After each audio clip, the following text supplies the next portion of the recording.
Un département où se sont rendus ce matin deux ministres, Olivier Véran et Christophe Béchu, en déplacement auprès des sinistrés, des habitants qui n'attendent désormais qu'une seule chose, c'est que la décrue démarre véritablement. Ils n'ont pas fait d'annonce, même si le ministre de la Transition écologique promet des réponses exceptionnelles dans les prochains jours.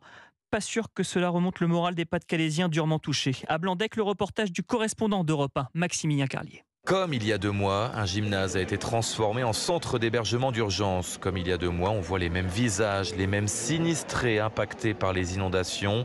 Assis sur sa chaise, Éric bouillonne. Il n'attend rien du déplacement des deux ministres. Ils sont là pourquoi ? Pour faire les beaux, faire de la com comme d'hab, qui bougent, qui font quelque chose, faut que ça arrête quoi. C'est pas la première fois, ils le savent très bien, donc il n'y a rien qui se fait, rien. Ainsi des paroles, des belles paroles. De la colère, beaucoup de désespoir. Voici le sentiment qui prédomine ici.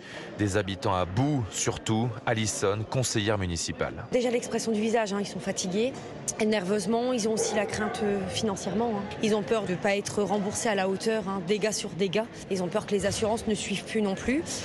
Et puis, il y a certaines personnes qui avaient déjà commencé leurs travaux du mois de novembre.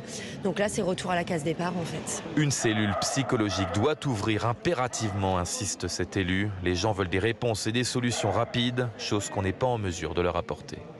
Blandec, Maximilien Carlier, Europe 1. Et outre le Pas-de-Calais, 4 autres départements restent en vigilance orange, cette fois pour un risque de crue, le Nord, l'Aisne, les Ardennes et la Meuse. Des inondations qui ont fait un mort en Loire-Atlantique, un homme de 73 ans parti chercher son pain dans la commune de Saffré. Son corps a été retrouvé hier dans sa voiture immergée.